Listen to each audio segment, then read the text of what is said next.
here's our agenda.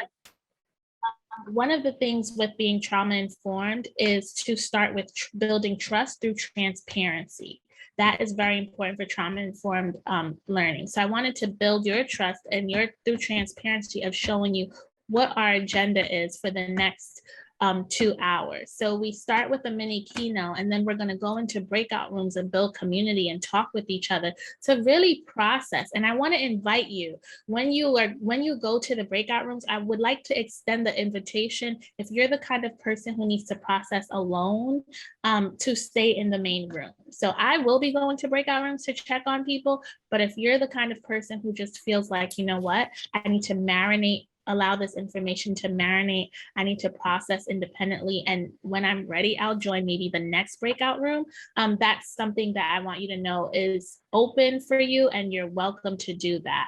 The next thing that I want to name that we'll be able to do is go into another keynote. So the flow of this will be like a keynote and a breakout room, a keynote and a break, a keynote and a breakout room. And so really honoring your capacity, because we all have different capacities at this time, right? Like these past 19 months have been really taxing for many of us. So just keeping that in mind is what we will engage in. So since we have such a short amount of time, I wanted to suggest some readings before we begin. So these 6 readings, and I'll probably cite many other texts just from my research, but these 6 readings are what I would say are really informing this notion of equity, healing, and hope, and the role of trauma-informed teaching in these uncertain times. And I'll tell you a little bit about each one. And so we're jumping into this first keynote, right? And this first keynote is really a primer. It's a primer for what kind of trauma-informed community I'm trying to co-create with all of you during this time. So the first text is Troublemakers. It's by Carla Shalaby, Lessons in Freedom from Young Children at School. So really thinking about how to support children who are outliers, how to support children who are able to function in school, but who need extra supports to allow their full selves to flourish. And that's a really helpful text. Those children who are considered troublemakers, who are very powerful, actually, how do we support them to leverage their power in constructive ways? So that, as opposed to destructive ways that result in punishment for non-compliance, but how do we support them in that way? Equity-centered trauma-informed education is by a dear colleague and friend named Alex Chevron-Renee. We co-founded Nurturing the Nurturers. A big question that we ask is, who nurtures the nurturers? Who takes care of the caregivers? So that we can really reckon with the compassion fatigue, caretaking fatigue, and just vicarious trauma that we could experience by holding space for so many people as leaders, right? As educators, we're often taking care of so many other people. We're often the ones that people turn to, not just in our role as educators, but in our roles as wives and husbands and fathers and mothers and sisters and brothers. So we carry many hats and we support many people. So really thinking about how do we wear all of those hats and also create equity-centered trauma-informed education in our schools. That's such a powerful text for that. The next text is Trauma Stewardship, an Everyday Guide to Caring for Ourselves while Caring for Others. And that's a powerful text by Laura Van Der Noot Lipsky. And it really helps us to understand the trauma responses that we may have and how to care for ourselves while we're doing this, and to recognize that it's a parallel process. That as we are healing, as we are moving forward, we're helping others to do the same. So in the past, there's this notion that you heal and you get things together and then you're ready to work with others. But what we know about being trauma informed is like, that's not how it works, especially when the trauma is societal or collective. It's something that we are constantly managing and working through as we're helping others. Dream Keepers is by Dr. Gloria Ladson-Billings. For those of you who are familiar with her work, she's the founding researcher and educator of culturally relevant pedagogy. And this book is the blueprint from her work. So at a time where everyone was thinking about what is wrong with African-American children, and the research was showing the expansions, the expulsions, the poverty, Gloria Ladson-Billings recognized that that was a deficit way of seeing children. And she went out to find an asset-based way of seeing children. So she started to ask the question of what's right with African-American children, what's right with Black and Brown children. And through that question, she studied several teachers who she calls dream keepers. They were the ones who achieved astonishing results with the children in their communities against the odds. And she studied how they did that work. And it's such a cornerstone text for culturally relevant pedagogy because it really supports us in knowing how to implement that kind of framework. And the next text that I'll mention is The Vulnerable Heart of Literacy, How to Center Trauma as Powerful Pedagogy by Elizabeth Dutrow. This is such a powerful text because it shows us the importance of witnessing our students, the importance of being vulnerable with them to cultivate their trust, and the importance of allowing them to speak their truth, even when it makes us uncomfortable. There are things that children will share with teachers in a whisper as we bend down to tie their shoes in kindergarten, as we walk down the hall with them in middle school, that can sometimes be alarming. And of course, as educators, we are indeed mandated reporters, and there is a safe space for our classroom to be for children to share what they're working through and for children to be invited to share their vulnerable stories. And, the master teacher in teaching of writing is Donald Murray. And Donald Murray often talks about how he worked in conferences and writing with his students by sharing the loss of his son, right? So how that helped him to engage with his students and get closer to them. So another text that I would highly recommend is Decolonizing Trauma Work, Indigenous Stories and Strategies by Renee Linklater. This is a powerful text because it helps us to notice that trauma work, when we have trauma, it's not a scarlet letter on our chest. It doesn't make us inadequate because we've had difficult circumstances or harmful things happen to us. It's a response to the stimuli from our environment and circumstances. And so instead of calling it post-traumatic stress disorder, Renee Linklater says it's post-traumatic stress response. We are responding to what has happened to us. And so we need to respond in ways that allow us to cope in healthy ways. So these are really powerful texts, and I just wanted to start sharing that with you all. So let's jump into equity and healing and how we create the conditions. What we know is that equity is not equal. Equity does not mean that all of our teachers and colleagues and schools and students and families get the same thing. Equity means they get what they need. Equity means that we give access to our students, families, schools, and colleagues, and that we allow them to coexist in our society in ways that allow their gifts to flourish, right? That you are adequate because of who you are. You don't have to be someone else or be good at something else for you to be adequate in this space. You are enough just the way you are. And when we think about healing, when we think about how we support with healing, this is a return to wholeness, right? A return to wholeness across the multiple bodies, so to speak, that we have, our energetic bodies, our spiritual bodies, our physical bodies, our mental bodies, our emotional bodies. So to be whole in all of those areas, that's the healing that's really important for the work that we're doing. So let's get into how to engage in this. Now, every time I present, I want to co-create conditions by sharing the brutal facts, those things that we recognize about our society that we're working through in education, because the kinds of schools that we need to help children become their best selves as they inherit a very challenging world, these kinds of schools don't fully exist yet.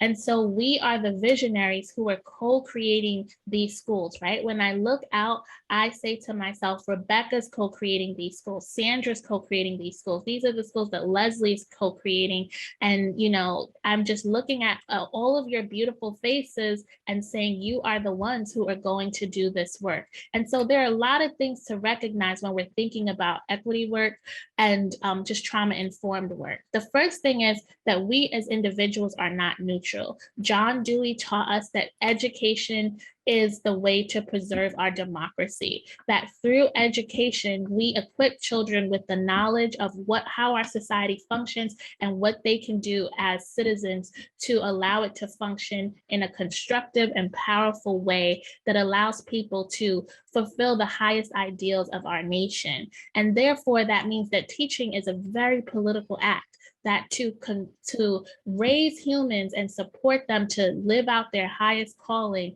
is one of the most noble things we could do and one of the most powerful positions that we can take. And it's not neutral at all, right? We have strong convictions when we're in this work, and those convictions inform our pedagogy, and those convictions inform our methodology. So what we teach, how we teach, why we teach is all a part of our political stance. Now, we live in a culture that in a toxic culture that causes trauma. Why do I say that? Well, prior to these 19 months in this pandemic, we had a stress epidemic in our country in 2019, and it was a crisis that 4 out of 5 adults weren't getting enough sleep at night. 4 out of 5 adults were concerned about their financial standing, that we have 166 million Americans with substance abuse issues. So we have 1/3 of our children in schools in America are medicated on antidepressants. So there was this is before the pandemic, right? So we were already in a society that causes trauma. And so we were working through that. Now, what we also recognize is that change starts within. So there's a quote by the Persian poet called Rumi that says, "I was clever and I wanted to change the world. And then I became wise and realized that I needed to change myself." So this notion that any change we want to create outwardly needs to take place first inwardly. That change is not something we do onto others. Change is something that we're transformed through, and that oozes out of us to inspire others to change. And so that is something for us to keep in mind. Also, that intent doesn't equal impact. The fact that we may have wonderful intentions about what we want to do, who we want to be, and how we want to support students and families and colleagues. However, it isn't until we solicit feedback, genuine feedback to learn the impact of our actions, will we learn whether or not it matched our intentions, whether or not our impact matched our intentions. And so oftentimes people will say, "Oh, don't take it that way. I didn't mean it that way." Or I only meant good things, or that person didn't mean it. Well, intent is just as important as the impact, right? And so that's something to be mindful of. Also, that this experience, the next time that we spend together, is going to be as fabulous as you are. So you're going to get out of this experience what you put into it. And so that's something to be mindful of. Also, there's no way to talk about oppression without the risk of replicating it. I teach at Columbia University Teachers College. I attend Columbia University Teachers College, and that means that I had to jump through certain hoops to be able to teach and lead and study at an Ivy League institution. And that doesn't mean that all of those loops were not traumatic. There may have been some of those loops that were really problematic and traumatic, but what happens with adults who can be compliant to succeed is sometimes we project that onto students and we say, "We're preparing you for the real world," or "We got through it, that's what you need to do," or "It is what it is, this is how it is." And so when we have that kind of language, we are replicating the oppression that we may have experienced in the name of helping children to achieve. So it's so important to say, well, we're going to talk about this oppression and recognize that, yes, I made it through on the other side, I suppose. However, that doesn't mean it happened with me being unscathed for it. And so how can I do things differently in a way that allows you not to be hurt, to get to where you need to be or to where you want to be? What are the systems that I have in place in my classroom, in my school, teaching you? What do those systems teach you? Do they teach you that you are free to be whoever you want to be? Or do they teach you that you need to behave and act a certain way in order to receive love and nourishment as it relates to learning and growing as a scholar. So we really want to ask ourselves, what are these systems teaching our kids, right? I was working in a school yesterday and I asked the students that, what are some systems in your school and what are they teaching you? And one student said to me, you know, this system of giving our cell phones at the beginning of the day is teaching me that my school doesn't trust that I have the ability to not get on my cell phone while I'm learning. And it makes me think that the only places you get your cell phone taken away are prison and concerts. And so it's making me think, like, is school like a concert or am I in a prison? And I thought that that was very powerful to discuss with that student, right? Because while the intention of the school is to help all children to learn and be focused in middle school, the impact was that children felt like they were in prison. They were being groomed for prison or being groomed to attend a concert. So do we see how those two come together? And we all have different lived experiences and identities, and those lived experiences and identities inform our perception. We don't see the world the way it is, we see the world the way we are. And therefore, it's only through dialogue that we're able to see the world in a different way. So that's something else for us to keep in mind. And it's important to speak for ourselves. I was talking to my neighbor this morning and she said, oh, you know, I just have these sneakers on because as soon as I go out to get my coffee, I just want to run sometimes. And she said, you know how when you go out to get your coffee, you want to run? And I was just like, no, I don't drink coffee and I drink lots of tea instead. And I don't know what it's like to like go outside and want to run. I never want to go outside and run. And it just reminded me the importance of speaking for yourself. Like, I like to go outside and run, and how as leaders, our whisper is a roar. And so when we speak to children, it can hypnotize them. It can make them agree with us. And so we want to be very mindful of how we're engaging with them.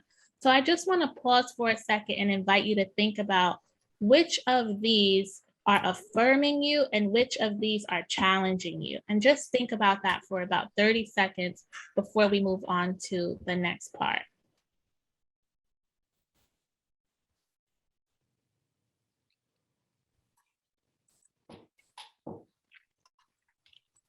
Okay, so something else that I'm going to invite you to think about is how to engage in this whole group, but also in your breakout rooms with one another.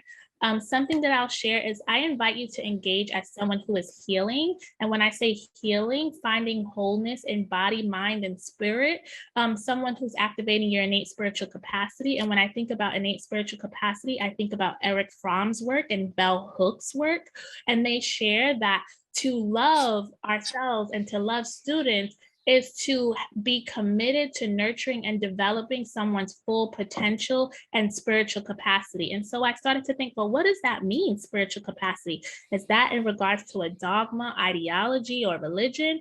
I've learned through their work that it's really thinking about the mental wellness, the emotional wellness, the physical wellness, the psychic well-being of our students, the communal well-being. And so to think about our well-being is to recognize the trauma that we've experienced that have compromised some of those aspects of us. So I wanted to just share that that's one way to engage. Another way to engage is as an educator who's teaching in these unprecedented times.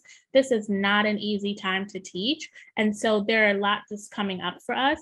And finally, as someone who is learning and someone who is unlearning. So there are going to be beliefs that we have that we need to uproot to plant new beliefs, right? There's nothing like pruning. It allows for new foliage and flowers to grow. So really thinking about it in that way. So now I'm going to send you to breakout rooms, and I want to invite you to take a screenshot of this. You can take a photo with your computer or with your phone, and this will be what you discuss in your breakout rooms with your colleagues. And we'll send you time warnings in the breakout rooms to let you know when we'll be coming back together. Okay. Okay, so we're going to continue now. And as we continue, we're going to have a grounded. So a grounded is just a way for us to recenter ourselves, right? And classrooms can have ritual as well to say, like, how do we recenter ourselves? And of course, literature can help us to do that. So the poem that we're going to read together is The Guest House. So this is a poem by Rumi, the 12th century Persian poet. And I'm just going to read the poem out loud to you and invite you to reflect on some answers, on some questions. So The Guest House. This being human is a guest house. Every morning, a new arrival, a joy, a depression, a meanness, some momentary awareness comes as an unexpected visitor.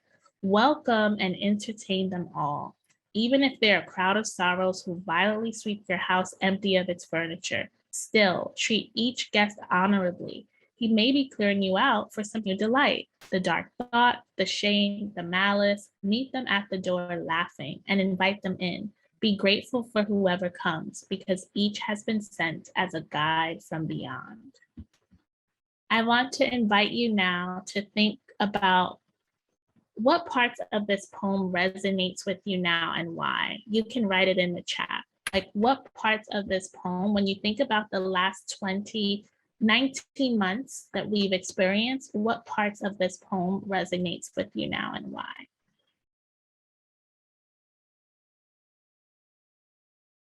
Thank you, Martha, for adding the book titles.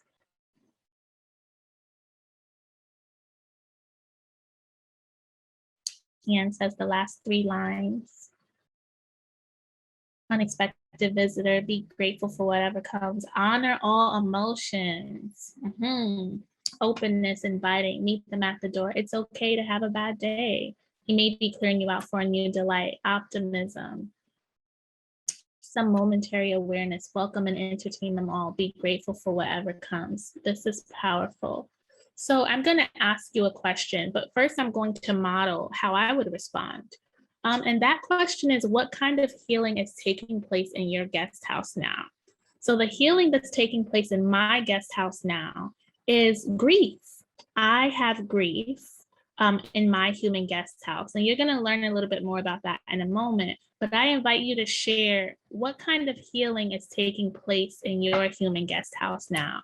Is it grief? Is it frustration? Is it anger? Is it just an emotion of love? Like, what loss? So Pamela's sharing loss, anxiety, guilt, weariness. Yeah, so just being able to pause and name that we have experiences in our guest house, right? And that emotions are energy in motion. We can watch them and let them pass. We can observe them without absorbing them and letting them weigh us down, right? And that to be human is to allow ourselves to experience the full array of our emotions. That's what being human means, right? So when I think about the word healing that I used, I think about Dr. Gloria Ladson-Billings. She also happens to be one of my mentors. And she said to me once when I wanted to give up, I was so weary, I was so tired. I said, there's too much healing that needs to be done. There's so much suffering. And she said to me, Arlène, we are always healing because we are always acquiring wounds. And I thought to myself initially, like, the first image that popped into my mind was Wolverine from X-Men. You know how he gets the wound and he like heals right away. And I was just like, so does that mean we're like X-Men? And she told me, don't be silly. You're so silly. But I think that was just my middle school teacher self being activated at that moment. And I was thinking to myself, it's so true. We are always healing because there will always be one more thing. And it's about how we deal and cope through those things that get tossed our way. So when I think about my guest house and the healing that's taking place, yes, does it hurt every time when your claws come out? Every time. So even Wolverine feels the pain. Yes, he feels the pain. I'm so glad you said that, Elena. That's so beautiful. So I think about sharing a little bit more about me. So my guest house, the wound that I'm suffering with now is losing my mother. I lost my mother on October 25th of 2021. And my mother was not only my biggest champion, she was also my best friend. And so when I think about this unexpected loss of my mother, I think about what Bell Hooks says. She says it's the absence of love that shows us how much love matters. And for me, it's the absence of my mother that shows me how much she matters. And what I recognize is that I could have shown up today and not said anything to you all about this, but the power of leadership is showing up in my full humanity, because it's an invitation for you to do the same. So when we're working with our students and we show up in our full humanity with all that we're carrying, with all of the scars and wounds, we invite them to do the same thing. And we encourage them to recognize that we can do great things even when we're sad. We can live in our calling even when we're sad. We can inspire people even when we're weary. We can motivate people even when we are facing grief, right? So this is just a little bit more about me to recognize that my mom would be so proud that I'm talking to all of you about teaching, about healing, about equity, about trauma. And so when I think about her food was medicine. I mean, her medicine was food. And when I say her medicine was food, it's that as a Haitian woman, she would cook for everyone in the community, and she would just keep her customs and ways of making sure that everyone's belly is filled. And my food, my medicine, I think I'm hungry because I keep like switching it up. My medicine is stories. So when I think about stories and when I think about literacy, when I think about trauma-informed education, that's my medicine. So it reminds me that although I'm experiencing this grief in this guest house, it's important for me to move forward and continue to share my medicine of teaching and teaching healing, teaching love, right? So I just wanted to share that with all of you. So I want to invite you to think about what kinds of wounding we are experiencing as a result of the global pandemic, and also what kinds of wounding are our students experiencing now. So feel free to take a moment to write those responses in the chat.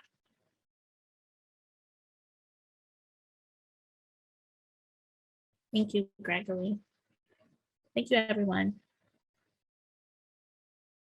I believe it's Suzette. I don't think I'll ever heal from this fully, but I will carry the scar.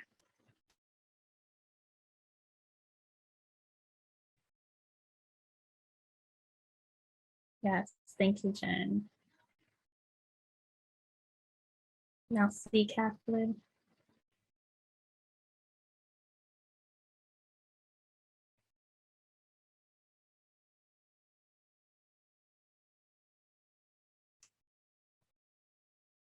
So yes, there's loss of connection, painful and awareness of inequity of resources, fractured relationships, uncertainty, disconnected.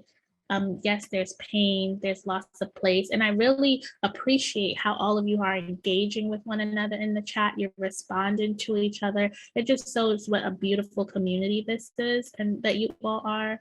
Yes. Sorry, Maritza. Yes, losses feel amplified by the pandemic experiences. I completely agree. Yes, content area being devalued, being removed as a requirement, that hurts.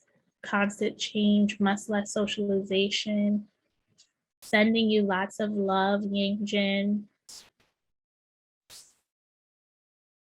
Yes, trauma of loss of connection, being forced to rebuild too quickly, economic security, yes. So all of these things are coming up for us and for our students, right? So what we recognize is when we think about wounding, it's really like a Russian Manushka doll. You know those Russian Manushka dolls? There's like this big doll, and then you open it at the center, and there's another doll, and you open that doll at the center, and there's another doll and another doll. So prior to the global pandemic, when I would talk to people about trauma-informed teaching and healing-centered learning, it would be referenced like a scarlet letter on a child's chest, like, oh, this child has had adverse experiences. Maybe they have had experienced poverty or the loss of a parent or parental incarceration or displacement, or maybe they are refugees, and just making the trauma about the child. And while that could be the case in terms of personal trauma, there's also societal trauma, right?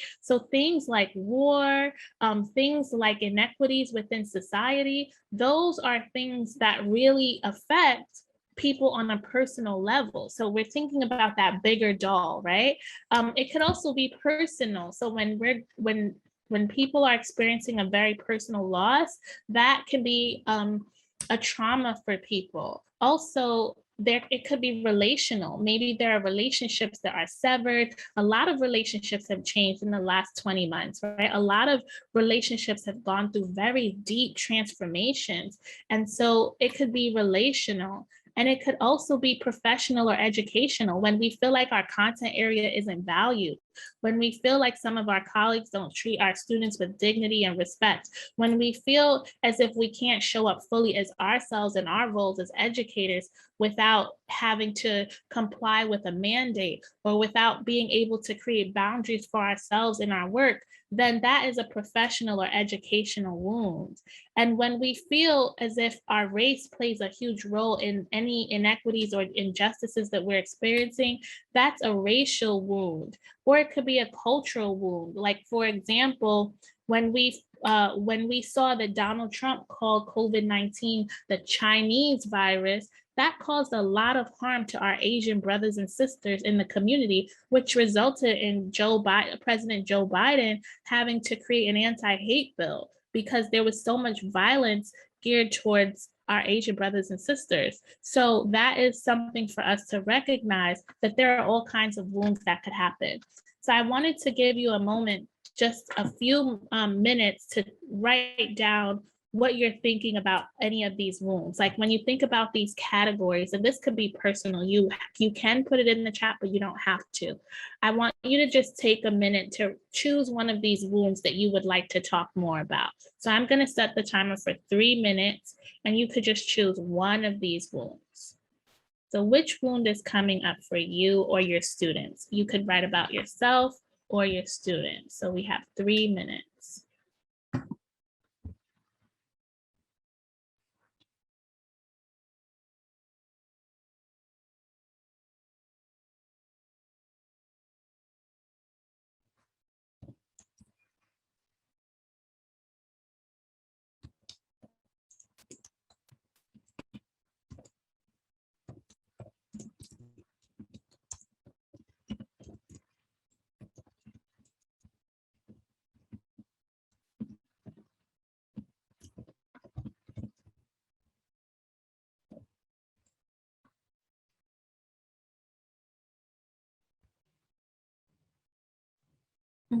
Belief in misinformation, undocumented students with fear of DACA. So really think about, is that societal? Is that cultural? Is that, like, what category does that fit in?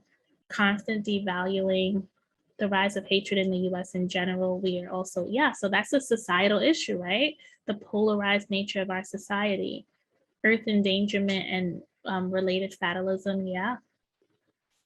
Professionals where teachers are too tired to do their best for their students. Yeah.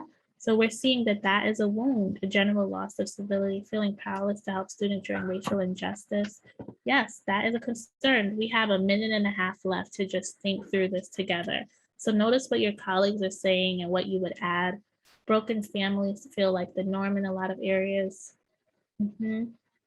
Both personal, society, mental health crisis. We've had, I am so sorry, Bridget, that is awful. Yeah, we're in a crisis, right?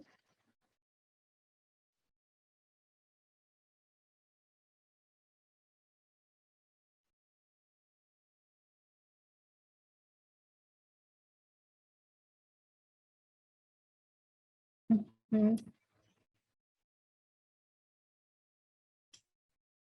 So these are all things. So I just want you to imagine giving your students a keynote, and imagine talking to them about the different kinds of wounds that they could potentially have, right? And giving those wounds air to breathe in your classroom space.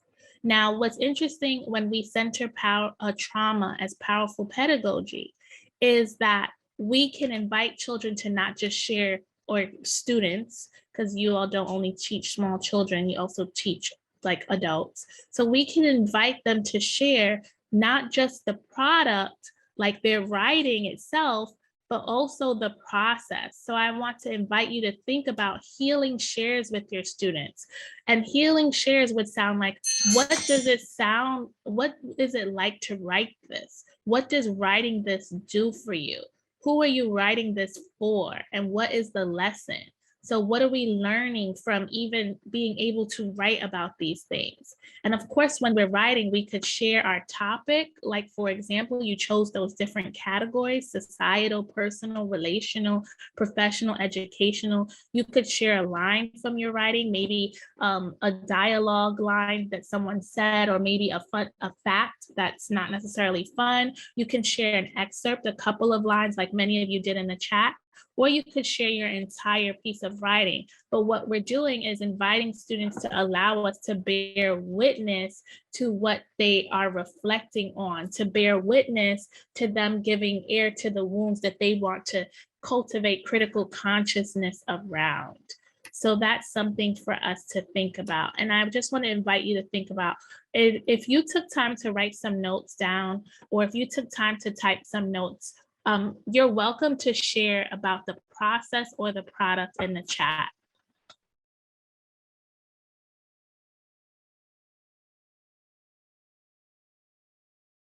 I agree, Jessica. That's a great idea.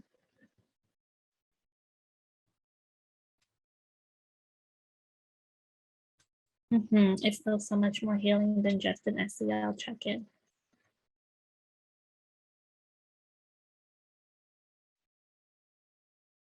Pamela, that's a beautiful practice.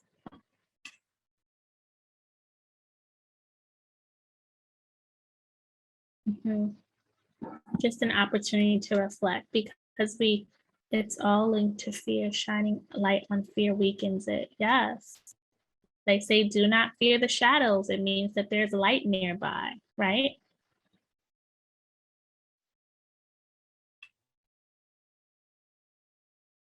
It's comforting to share in community. It lets us know that we're not alone.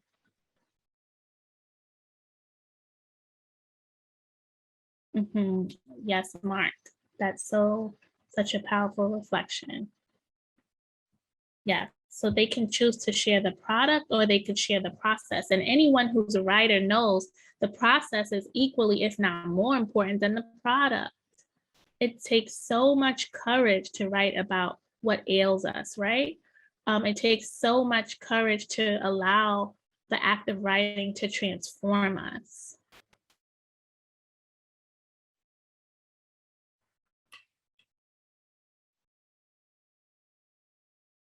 Okay, so I want to invite you to go into your breakout rooms and to discuss and reflect. You can share your process, you can share your product, or you could share what you would transfer to the work you do with colleagues and students. So you can feel free to take a picture of this, and then we're going to open the breakout rooms again.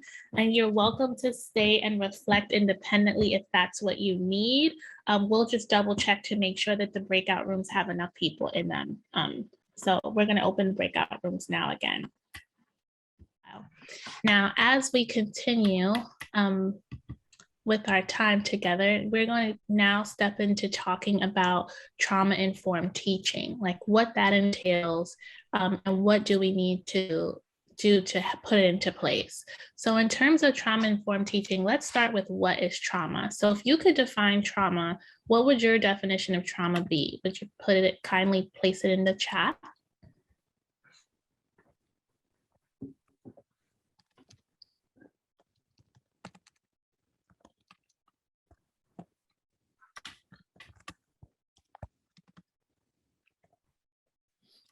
Physical harm, emotional disruption, too much too quickly for the body to process, something extremely painful or hurtful.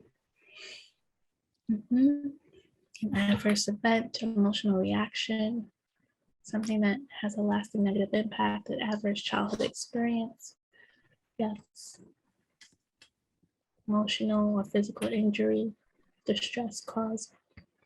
Okay. Violence. Long-term effects. Okay.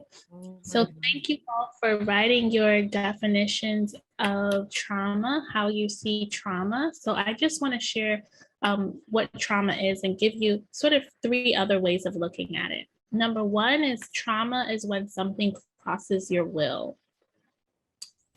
So when we think about something crossing your will, it means you want A to happen, but instead B happens. And it's so disruptive and shocking that, things haven't gone as planned. That could be seen as a trauma. For example, I didn't want to lose my mom, couldn't imagine losing my mom so quickly. However, it happened. So it crossed my will, right? My will, if it was up to me, she would still be here.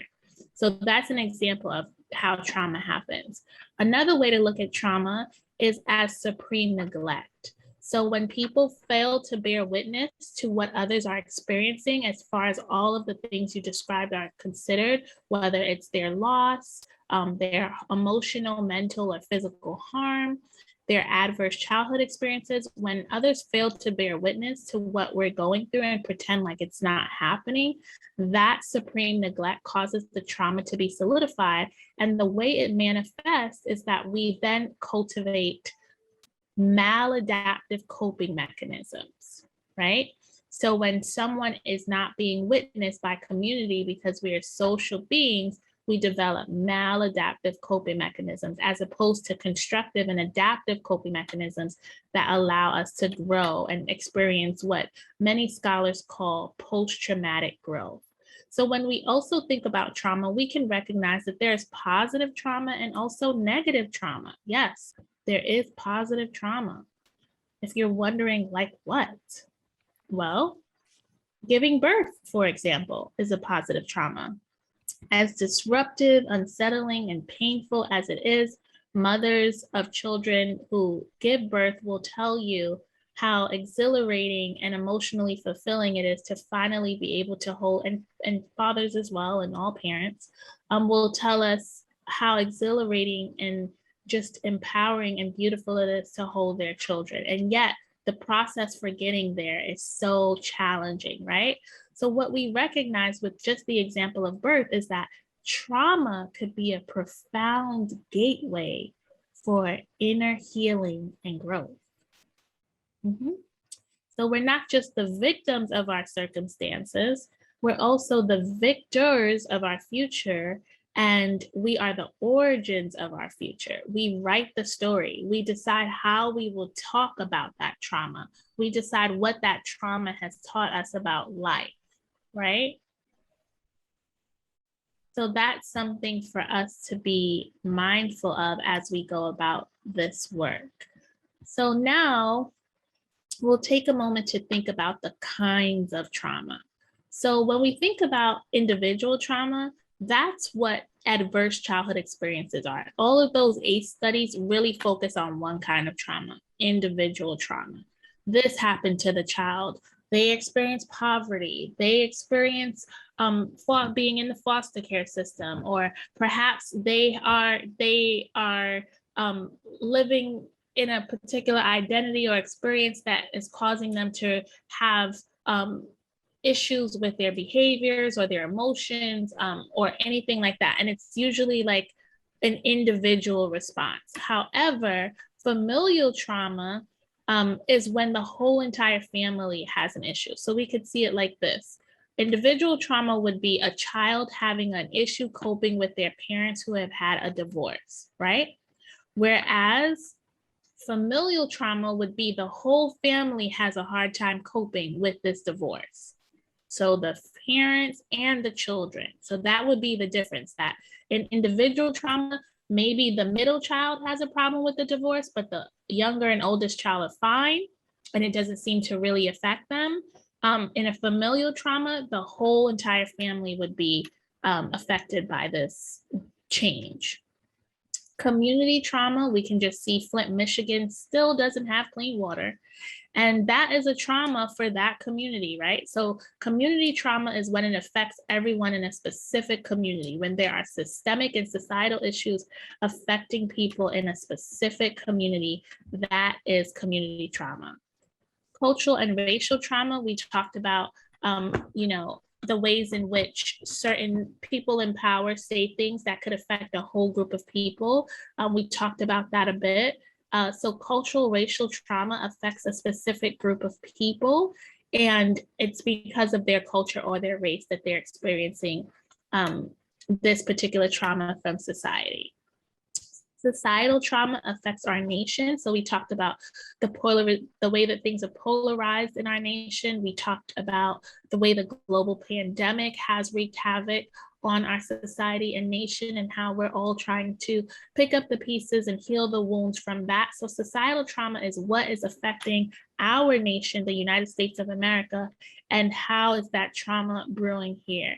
And when we think about collective trauma, those are the things that are affecting our world, right? So affecting the world's ability to cope with world hunger, with poverty, with just global warming. Like all of these things are collective trauma. Now, there's also the trauma that's institutional trauma. So this is when people have a hard time coping and existing in the institutions that were created to serve them. So a teacher can have institutional trauma because they don't feel like they can be their creative selves or teach with autonomy because of mandates that are in place, or that they're being asked to do too much and that their humanity isn't considered in all of this. And that they have to recognize how important rationing becomes, that you can't have 100% day every day in a crisis, right? That self-preservation becomes incredibly important. So institutional trauma is a real thing. Sometimes we're in institutions that causes trauma, but there's also intergenerational trauma. Someone can type this if you want, but there's a book called It Didn't Start With You. It's by the author Mark Woolen, and it's about family trauma and how it's inherited and how to break the cycle. So an example of that would be seeing a family and saying, you know, your great-grandfather was an alcoholic, your grandfather was an alcoholic, your father was an alcoholic, and you're an alcoholic. And one could ask the question of nature versus nurture. Is this alcoholism, is this disease and sickness of alcoholism being inherited or passed down? Well, what the research shows is that when someone suffers from alcoholism, they're trying to cope with guilt. So they drink and they feel guilty. They feel guilty, so they drink, then they feel guilty about drinking and they drink a little bit more. And so if a child learns that the way you cope with your guilt is to drink, then they're watching someone do that, and that becomes an intergenerational trauma, right? So our behaviors, thought patterns, and habits contribute. Our children are watching us, even with the things we don't teach explicitly. They're also watching the things we teach implicitly, like, for example, the ways in which we cope. So they're paying attention to that, and then they're inheriting them. And I know that I read this in the research, but you know how you read the research and then you say to yourself, well, I'm just going to own it and say, I read the research. I said to myself, I've experienced this before. When I moved to France, I realized that there were some habits that my parents had, and I found myself acting just like them when I lived so far away from them. And I was just like, oh my goodness, I've become my parents. I need to think about which of their habits I want to keep, and how can I create my own identity, because I am them in this other country and I'm doing the same things that they would do. So that's an example of just witnessing that. So it made me realize that the research, was spot on in that regard.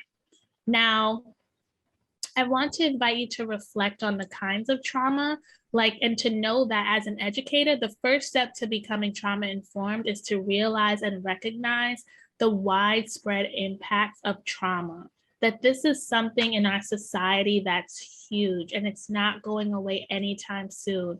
And that teaching will have to shift from not only being aware of trauma, but co-creating environments with children that allow them to heal. And as a person, because we wear many hats, we could be thinking about what kinds of trauma we have experienced or witnessed, and what kinds of trauma we are not familiar with, right? Because there are some traumas that we just may not be familiar with. And as a learner, how is your definition of trauma changing or evolving? So I just want to invite you to think about that for a moment, and you're welcome to share You're welcome to share your reflections. Yes, Jonathan, that is the Little Prince, Le Petit Prince, is such a great example of that inherited, intergenerational trauma and what that La Planète du Bouvard.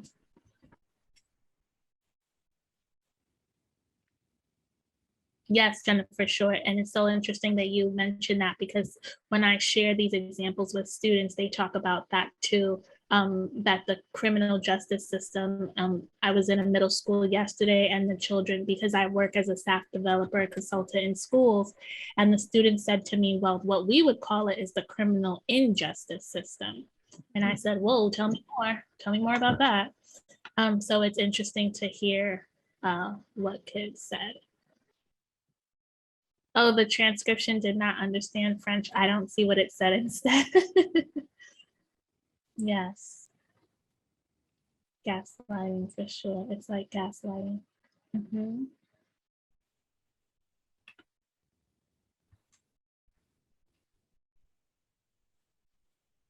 Yes, generational trauma and institutional racism. Definitely there is a connection there. Definitely.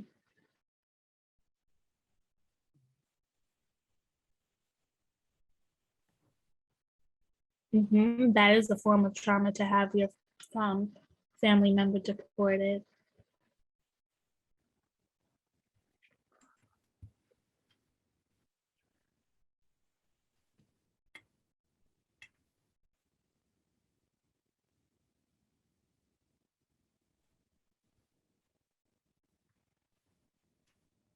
Mm-hmm.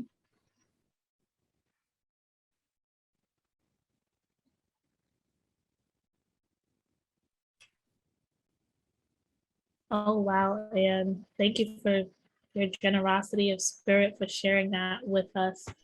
That is so challenging. And it's just an example of that societal trauma, how it could affect your son individually.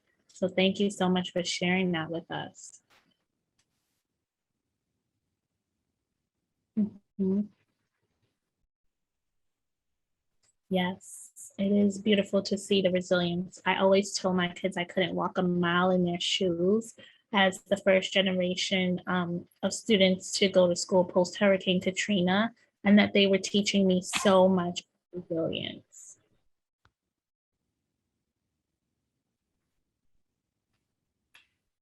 Absolutely.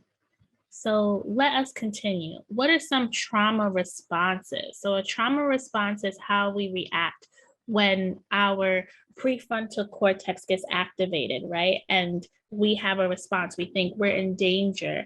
And the amygdala gets activated in the prefrontal cortex and sends us into these different responses.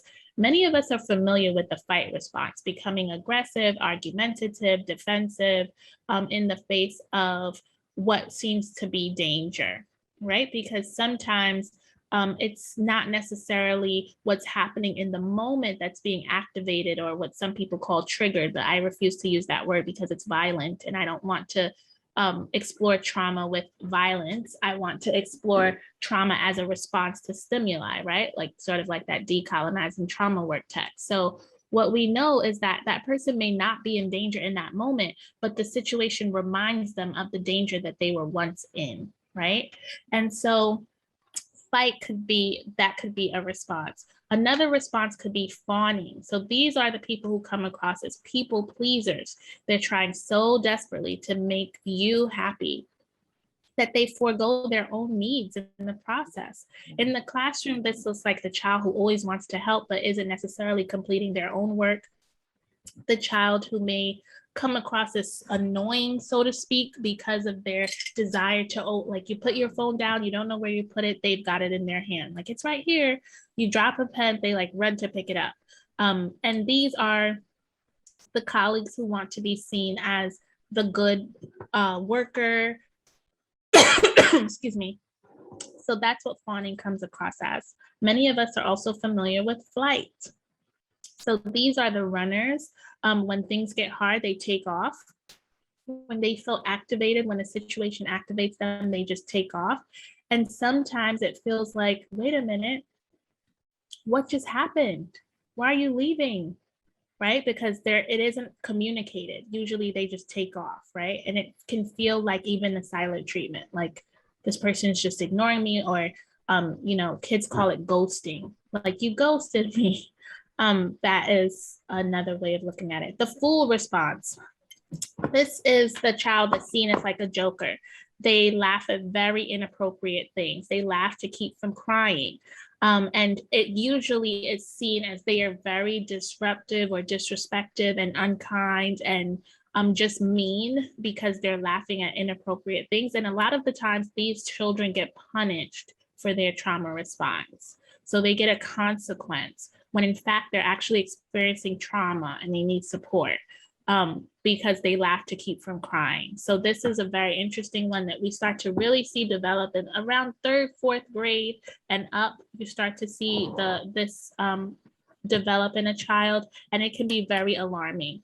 So that's another one. Freeze is another response. So this is when something seemingly so grotesque happens that a person just shuts down and they are not able to respond. Sometimes it's like, hey, snap out of it, wake up, are you there? What's going on? Like the person just has a blank stare and a glare, and they've learned to just freeze to avoid any pain. And front is the response of someone, usually we see this in children who have family members and adults with substance abuse issues or mental health issues. They've learned that adults can't be trusted, and so they're not allowed to be vulnerable with people, because to be vulnerable with people is to open up yourself to be gaslit, like someone telling you to minimize what you're going through, or to tell you you're too sensitive or you're exaggerating. So these are the types of children who don't show you any emotion, or the types of adults who don't show you any emotion. So I want to invite you to share which responses have you seen in your students?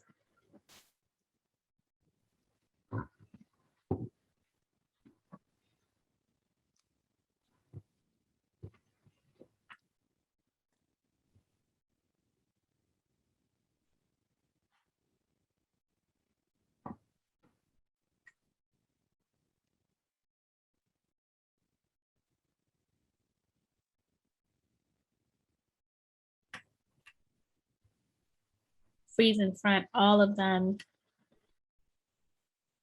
Okay, Mark, we'll miss you. Take good care. All of them, yes. Wow, yes, university students, a big response is freeze. I agree. And the research shows that.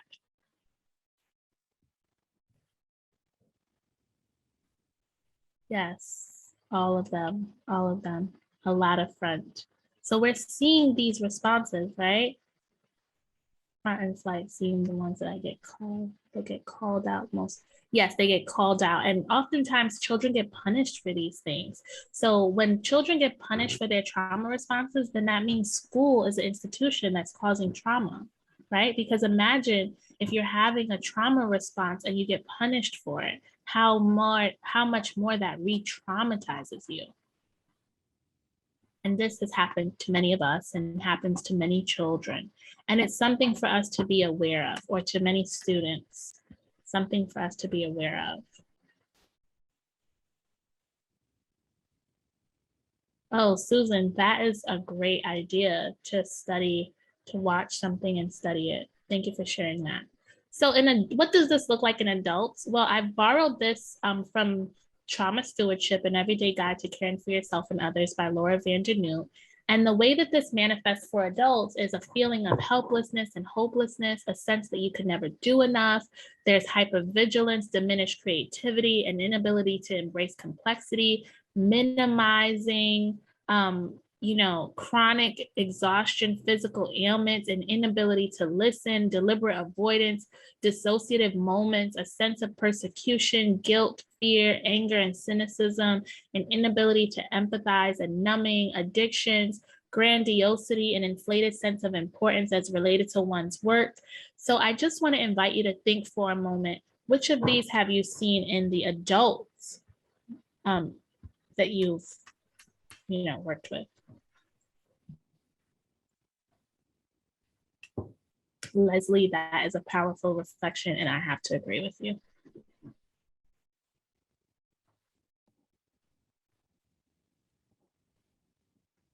Yes, trauma responses are being shrugged off as misbehavior. That is a huge timeless issue, Vinny. And the more awareness we have around it, the more we can think about ways to support teachers with the shortages and the ways to respond to these issues. Mm-hmm. All of them. So I created a protocol with a principal that I was working with yesterday. And I said, while at school, we're not psychologists, we're not therapists. We can't lay someone down and say, tell me about your trauma.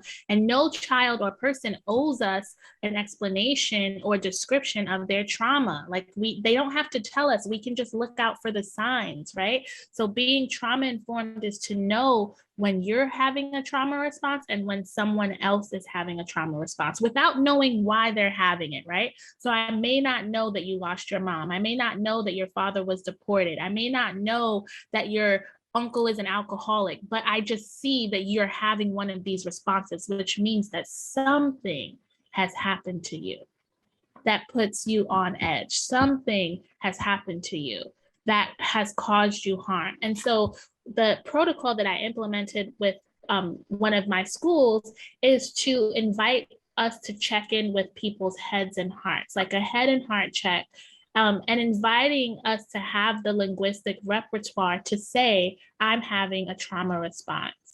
And it was so interesting when I was interviewing students once we implemented that protocol to hear students say things like, I want to make friends, but the way that I make friends is by cracking jokes, and that offends people during these times. And when people get upset with me, then I have a hard time controlling my anger. That was something that a child said yesterday. So it was because we put this protocol in place, it gave children the language to say, this is where I'm wounded. This is the wounding that I'm having. I'm having a hard time making friends. And the way that I make friends doesn't seem accepted. And when people don't accept me, it makes me angry. So giving children the language to process those social barriers, and giving colleagues, so teachers would come to the principal and say, I'm experiencing a trauma response right now, and this is the kind of support that I need. And not in a manipulative way to say, oh, trauma response, I can't work, trauma response, like, can't teach right now. But just to say, like, there's a part of my humanity that feels compromised right now. There's a part of my humanity that needs to be de-escalated right now. And this is the kind of support that I need from my community. So we need to have a shared pool of meaning for how to support each other through these things, right? So that's that trauma-informed principle of trust and transparency. So I'm just bringing that up now. Yes, I see a question from Jonathan. And don't we as beings tailor our multiple trauma? I would love to learn more about what you mean by tailor our multiple trauma, Jonathan, because I would love to answer that question. I just want to make sure that I understand what you're asking.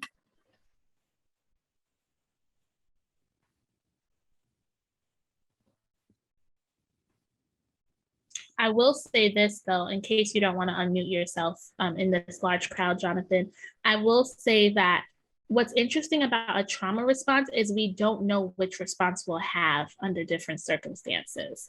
And that's what makes us so vulnerable. So we may have multiple responses in a lifetime, but we don't know which responses we'll have under all circumstances. So that's something for us to be mindful of. Yeah, so I think is it Laurel, I believe, also kind of posed the kind of connecting question of how much control do we have over our trauma responses? So is it that it elicits in us that trauma response, or do we have control over and we actually tailor that response we choose, or you know what I mean? I do know. I think I know. I'll tell you what I think, and you can tell me if I understand what you're asking, Jonathan. And thank you for unmuting yourself and speaking and engaging in this dialogue. I would say that we don't know how we're going to respond. And that's what's so shocking and vulnerable about trauma. So something may happen to us and we say, I would fight. And then all of a sudden we freeze. And it's like, wait, I thought I was going to fight in that situation. What happened? Right? So that's the vulnerability of trauma. It's like, how do you respond when you're in survival mode? We don't always know. We do know history, how we have responded, and that can be very helpful for us, but we don't know how we will respond in future events. So that's something to be mindful of. We have the history, we don't necessarily always have the future, because that's the thing about trauma, it makes us so vulnerable. Did that answer your question, Jonathan? Yes, I see you saying thank you. Okay. Yes, I believe that. I agree, Pamela. I totally agree. I'm so glad. So I'm going to stop sharing right now and invite just some Q&As before I continue. Actually, I have 2 more things to say. I will share that the reason why it's helpful to talk about trauma is because the school system is the only system where we have children for 13 years, and it could be a therapeutic experience that avoids any of these outcomes. That people with trauma, who experience trauma, are 4 times more likely to become an alcoholic, 4 times more likely to develop sexually transmitted diseases, 4 times more likely to inject drugs, 3 times more likely to use antidepressant medications, 3 times more likely to be absent from work, 15 times more likely to commit suicide, 2.5 times more likely to smoke tobacco, 3 times more likely to have serious job problems, and 3 times more likely to experience depression. So trauma poses, unaddressed trauma, right, where no one's bearing witness, poses a huge threat to just people. Oh, wow, Catherine, I'm sorry to hear about that.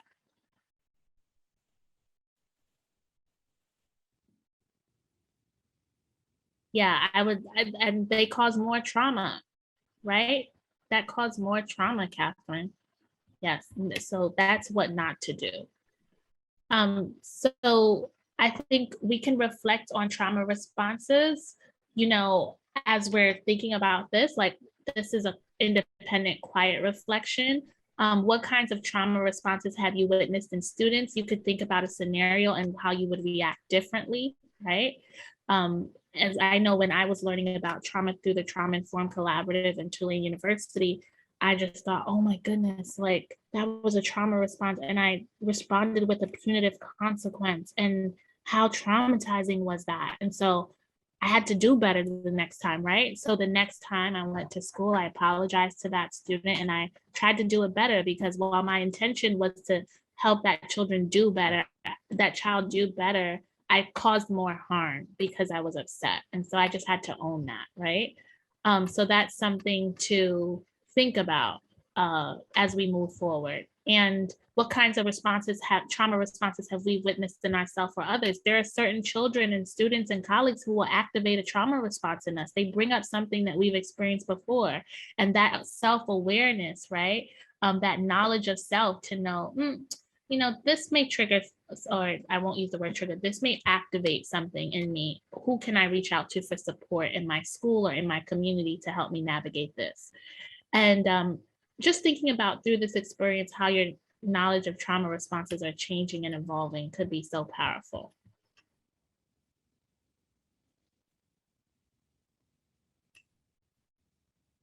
Yes, vraiment désolé. I agree. Moi aussi. So that is the thing, it's an example of intent does not equal impact. And it's just an awful example. And I'm so against giving ACE exams to people, because to give ACE exams to people is to not take into consideration how society and institutions and all kinds of things have contributed to that trauma, right? So that's something to be mindful. So I'm just going to give us 2 more minutes to reflect on this. Yes, we will make mistakes and we can just try again. And I would say try again with knowledge and reflection, right? Because to try again in the dark is to continue to make mistakes. So the more we learn, the more we grow. And so hopefully the awareness of these trauma responses can help us to do better. How can we help someone that's visually impacted by something, trauma of some sort? How do we respond? I would say there's a few things we could do by saying, noticing that they're having a trauma response and then asking them genuinely how we could support them. Now I can give you an example. A child could be having a trauma response, and because they know how things go at school, they could expect a punishment. But you flip the script on them when you say, how can I support you now? I'm noticing this is happening for you. How can I support them? And giving them a menu. Like, do you need time to yourself? Do you need like a trauma response? I know that the content that we're talking about can be very activating for many of you, which is why I gave you the option not to go into breakout rooms, because maybe you need a moment for yourself. Do you see that? So it's the recognition that I'm ready to know from experience that you have to give people other ways to access the content and to process it. And equity doesn't mean equal. It doesn't mean everyone gets the same thing. So I'm going to stop right there and say that something that we may want to do in this work is to recognize the power of healing, right? The power, like the first step is to become trauma informed. The next step is to become healing centered. And this recognition that healing is love. So I've developed so many resources for this work, but these are some K-8 resources. And I've married social teaching for justice standards with social emotional learning core competencies. So self-awareness is a social emotional learning core competency, and identity is a teaching for justice domain, right? Anchor standard domain. And so I thought about what I didn't learn in school. My professor used to say to me in college that college is a place that allows you to shape your own identity. But I often thought about Adelaide Sanford's work, where she says, what about the human right to know who you are, to know your culture, to know where you're from, to know your gifts, your talents, and to know who you want to be in the world? That's a human right. And so it made me think that we should be teaching children how to know and love themselves, even to love their wounds, the things that have happened to them, because that also makes us who we are. A lot of us are here today because of what we've been through. Right? What we've been through allows us to operate and exist in the capacity. So again, that trauma could be a profound gateway to our inner life. And it starts with loving ourselves and loving all that we've experienced, because it makes us who we are. And we can't change the past, right? So how do we love, know, and accept ourselves? So that's something that I've been teaching into. And also that social awareness and diversity, social awareness being the core competency, diversity being the social justice competency of getting to know and love others. So one of the most powerful things is having an intentional lexicon with students to say, we recognize this person's in pain or this person's wounded and we want to support them. So just imagine spaces where that language is present and children are able to use that language and still do great things even though they're sad. So I'm going to stop right there because I want to give time for the Q&A. We have a debrief Q&A time, and we don't have much time left, only 13 minutes. So I would love to take questions and see what it is that you all are still curious about. And thank you all for sharing so transparently and courageously. My goodness, thank you so much. I'm so involved in my own note-taking that I forgot that I'm the one that has to do this now. Wow. So what we're going to do is we're going to use our poll everywhere again, so that if you don't mind pulling that back up on your phones, then we can really maximize this Q&A time with Arlène, because I know you have a lot of questions and comments. So go to that pollev.com, and it's at the top here of the screen. Put in Jessica H821. And what we'll do is we'll do that same thing where you do me a favor and just put questions or comments in here. You can put thank yous and things in the chat, because we want to highlight the questions here that she might be able to answer for us now. And so you can what is it called? Upvote the questions that you want to hear answered the most. So we'll just give it a minute or two so people have time. I know it's hard to type into the phone, for me anyway. So we'll give it a minute or two and people can upvote the questions or the comments that they want to hear discussed.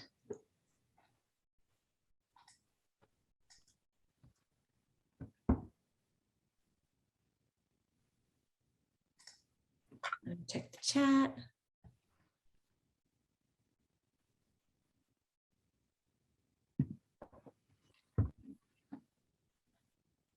All right, well, since I think it's taken a little time to come in, I think you might as well go ahead and start. You can start talking about that first one if you like. Absolutely. So when I think about Soretta Hammond's work in culturally responsive classroom teaching and her notion of a warm demander and how it lands with students experiencing trauma, I think it's very important to recognize that as students are experiencing trauma, we don't want to lower our expectations with pity, because pity is not love. Pity is not empowering, right? And so when we say, oh, poor John, his parents were deported, or his mother's going through this, like John can't possibly do his best in class. He's going through so much. I would say that's so problematic, because we're deciding for John what kind of results his trauma will have on his life. I think by equipping children with language to communicate with us, we could know how far we can go as a warm demander. So if you're telling me you want to do your best in school, if you're telling me that you want to come here and be able to learn fully and show up fully, then I'm going to help you do that no matter what you're going through. But if you're telling me that your house, there are very tumultuous issues at your house and you're not getting any sleep and you just need to put your head down for 10 minutes, then I'm going to honor and respect that too, because a warm demander doesn't compromise anyone's dignity, worth, or humanity. So I'm going to push you to reach your full potential while also supporting you through the difficult things that you're experiencing. Wonderful. All right, now I'm going to hide that one so we can see the others. Looks like this first one up here is the next most vote getting. Okay. I'd like to second Lucas's question from the chat. How do we support colleagues and students that can't articulate what kind of support they need? The first thing to do is to create a shared pool of meaning. So help them understand what trauma is, and also help them to understand what trauma responses look like, because then they can have that self-awareness. So self-awareness is the first step to being trauma informed for students and adults. So if I'm aware that I'm suffering, then I can communicate to you that I'm suffering. And once I can communicate to you that I'm suffering, then, and of course you could see it if you have social awareness, and even though I may not be able to communicate it, but if you equip me to communicate it, then we can co-create some solutions and supports that I can actually provide, right? So that's something to think about. Thank you. All right, I'm going to hide that one. Concrete strategies to respond to students while experiencing our own trauma. I would say number one, when you are, well, let's be experiencing trauma in two ways. We can have trauma that we bring to our teaching, and we can also have trauma that's activated by a student's behavior. So the first thing would be to distinguish between the two.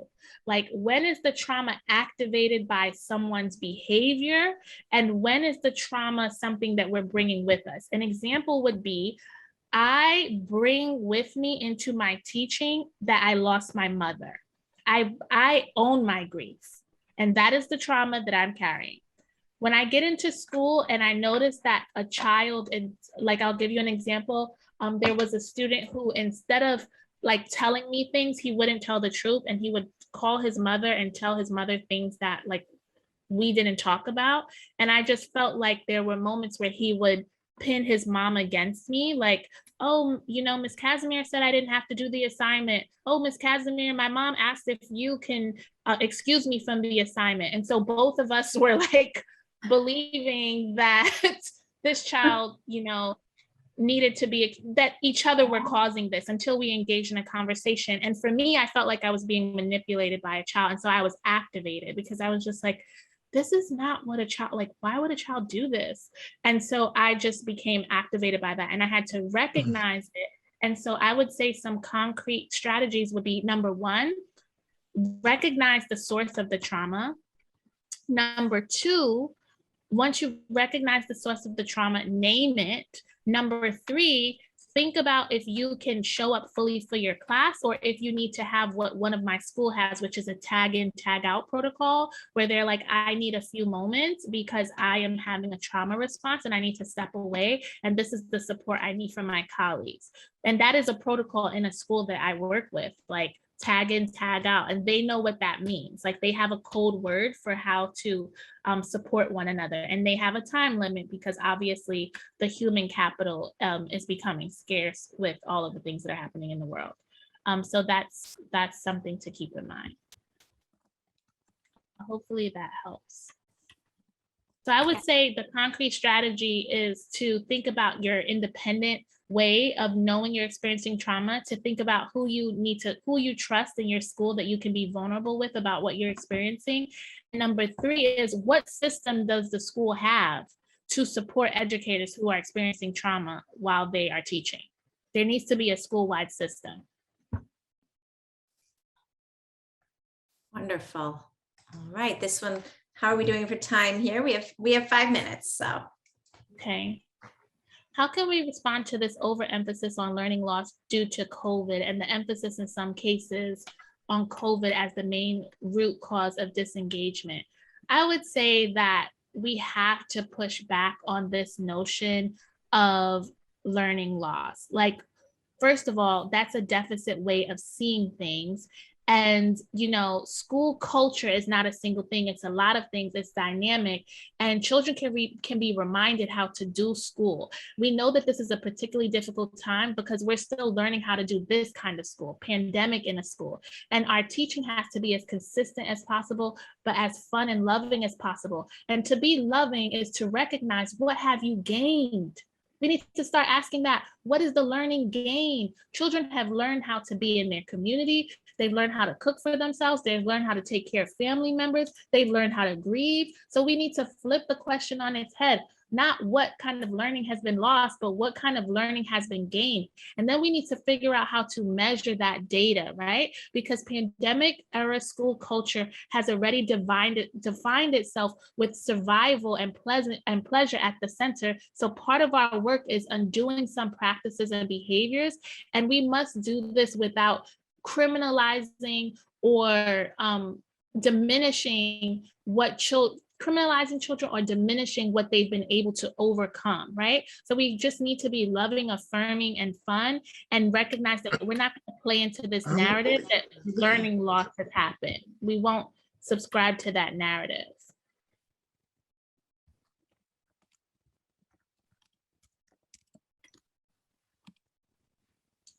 How do we convince others that being compassionate to our colleagues, students, and traumas and having them take time off is not being taken advantage of, or that we're gullible? I think that there's so much research. I would look into humanizing teaching, because that's really where education is going. And humanizing teaching is to recognize that we're working with humans, and they have inherent worth, and we cultivate transformative relationships with humans by embracing their full humanity, right? And this recognition that you can do great things when you're sad. I mean, how many of us have been able to show up in places and move forward despite what we're experiencing because we feel supported, right? So I think naming for people that I want my students and colleagues to feel supported, and therefore I embrace their full humanity, because through being supported, they will do their best work. And, you know, that's what the research shows. When we're supported, we do our best work.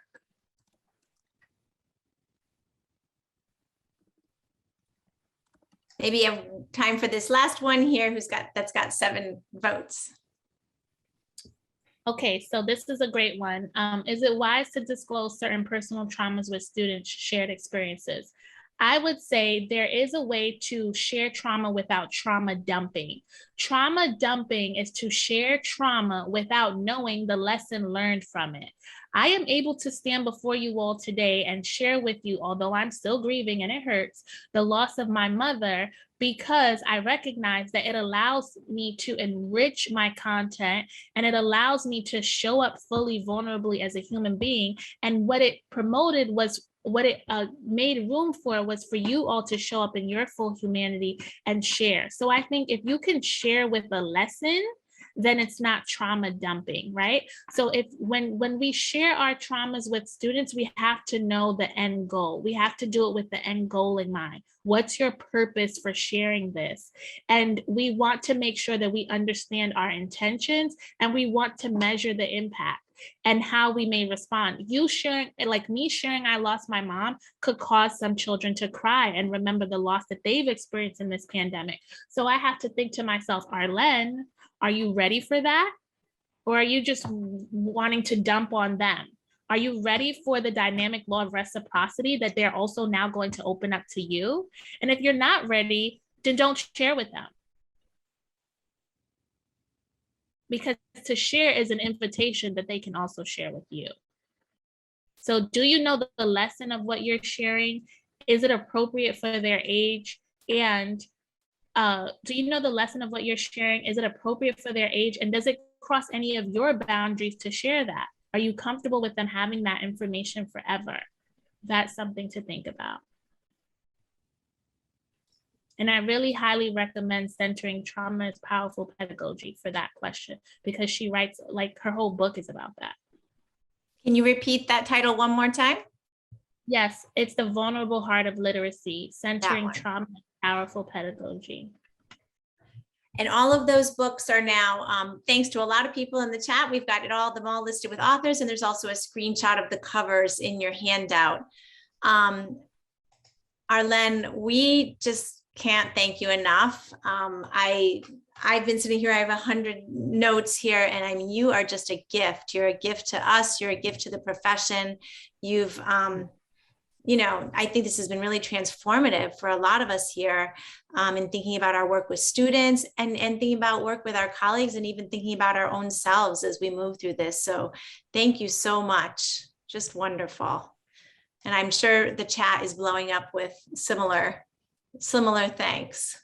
So, and I even saw the editor of our magazine commenting that everyone needs to hear these messages. So and maybe these topics will even make it into a special issue, one would hope. So thank you again. Yeah, that would be wonderful if we spend more time on this in the coming years, focused on this work. Thank you all for your participation today. It's been an absolute honor to work with you today and all year. And I'm very excited to welcome you to ACTFul Virtual 2021 tomorrow, and have an enjoyable evening, and we'll see you soon. Thanks again. Everybody.